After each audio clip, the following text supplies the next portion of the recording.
Sir আপনি যদি একটু বলতেন যে পিত্তথলির ক্যান্সারের লক্ষণগুলো কি?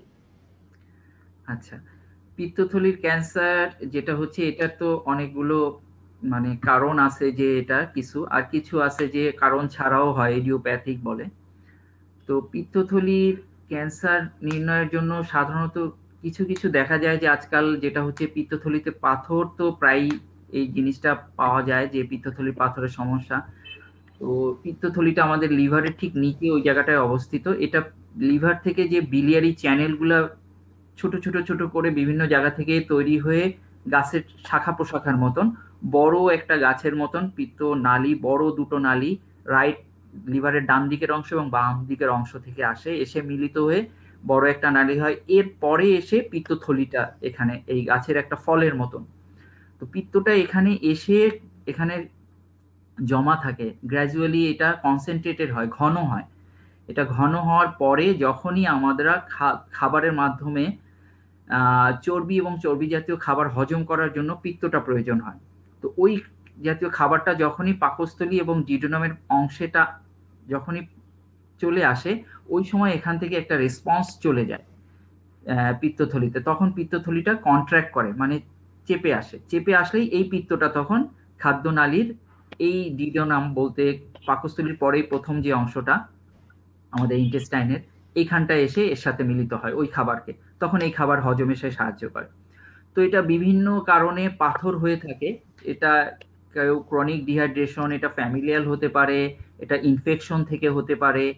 কোনো একটা কারণে এই যদি পিত্তথলির পাথর হয় তাহলে যে উপসর্গগুলো হয় সাধারণত পেটের ডান দিকে একটু চিনচিন ব্যথা বলে, তারপরে বলে যে একটু গ্যাসের ভাব লাগে, যে আমাদের বুকের মাঝখানে করা যে জায়গাটা, পেট আর বুকের যে জোড়া জায়গাটা, এই জায়গাটাতে বলে একটু, এই জায়গাটা একটু জ্বলা জ্বলা লাগে, গ্যাস গ্যাস লাগে, গ্যাসের ওষুধ খায়। কখনো বলে যে খাবারটা খাওয়ার পরে ডান দিকে একটু ভাল লাগে। কেউ বলে যে আমি তেল চর্বি জাতীয় বা দুধ জাতীয় খাবার খেতে পারি না, আমার খারাপ লাগে, খেলে অস্বস্তি লাগে, আমি এই জন্য খাই না। তো এই ধরনের উপসর্গ নিয়ে আসলে পরে আমরা যখন দেখা যায় আজকাল তো খুব জিনিসটা এত অ্যাভেলেবেল আমাদের এবং ইজিলি, এবং এটা আয়ত্তের মধ্যেই আছে, যে আল্ট্রাসোনোগ্রাফি।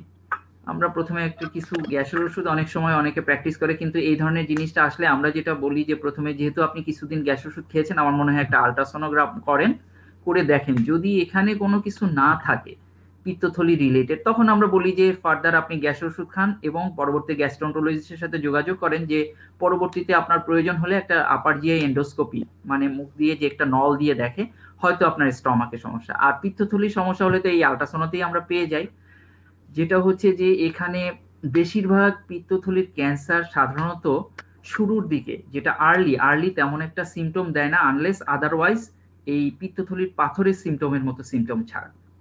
সে তখনই উপসর্গ দেয় অনেক সময়, যেটা হচ্ছে যে কোনো একটা কারণে হয়তো তার সার্ভে করতে গেল শরীরের অন্যান্য অংশ, কেউ চেক আপ করায়, কেউ অন্যান্য কোনো অপারেশনের জন্য প্রিপারেশন নেওয়ার জন্য একটা আল্ট্রাসাউন্ড করায়, অথবা কেউ নিজে থেকেই বলে যে আমার একটু খারাপ লাগে, একটা আল্ট্রাসাউন্ড করে দেখি। ওই সময় দেখা যায় ছোট একটা হয়তো পিত্তথলিতে একটা দানা। এটা আল্ট্রাসাউন্ডতে যে টার্মটা ইউজ করে এসওএল গল ব্লাডার বলে, অথবা অনেক সময় বলে সফট টিস্যু মাস গল ব্লাডার, অনেক সময় বলে যে স্লাজ লাইক স্লাজ, মানে এটা হচ্ছে একটা গাদের মতন, গাদ আমরা যেমন বলি স্লাজ লাইক স্ট্রাকচার, এটা খুব সম্ভব স্লাজ।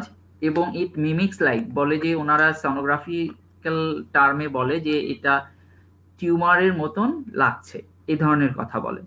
তো তখন আমরা পরবর্তী যে ইনভেস্টিগেশন গুলাতে যাই। আর আরেকটা হচ্ছে পিত্তথলির যে ক্যান্সারটা কেউ গ্যাসের ওষুধ খেয়ে অথবা ছোটখাটো প্রবলেম মনে করে, অনেক সময় দেখা যায় গ্রাম দেশে অনেকেই ছোটখাটো একটু গ্যাসের সমস্যা, একটু ভারবার লাগে, একটু এরকম লাগে, নেগলেক্ট করে। তো নেগলেক্ট করতে করতে আলটিমেটলি এটা অ্যাডভান্স যখন হয়ে যায়, তখন একটা চাকা হিসেবে যদি এটা পিত্তথলির যে আমরা বলি যে একেবারে মাথার দিকটা ফান্ডাস বলি, ওই দিকটায় যদি হয় তাহলে এটা বড় হওয়ার পরে হাতে লাগে। আর যদি এটা বডি অথবা নেকের কাছে হয় তাহলে এটা ওই যে গাছের যে ফলটা, তো গাছের মূল ডালটার উপরে চাপ দেয়, অর্থাৎ সে তখন বাইল ডাক্টের উপরে চাপ দেয়, তখন জন্ডিস নিয়ে প্রেজেন্ট করে। আরেকটা জিনিস হচ্ছে যে এটা সে সিভিয়ার ইনফেকশন লিভারের মধ্যে ঢুকে যে এই টিউমার প্লাস ইনফেকশন হয়ে যায়, হয়ে তখন তার এটা লিভারের ফোড়া সহ জ্বর এরকম অন্যান্য উপসর্গ নিয়ে দেখা দেয়।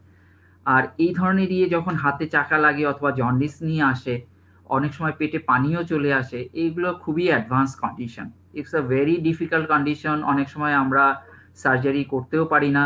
অনেক সময় বলে দেই যে এন্ডোস্কোপি করে যদি একটা স্টেন্ট দেওয়া সম্ভব হয়, তারপরে বায়োপসিটা প্রুফ করে কেমোথেরাপি।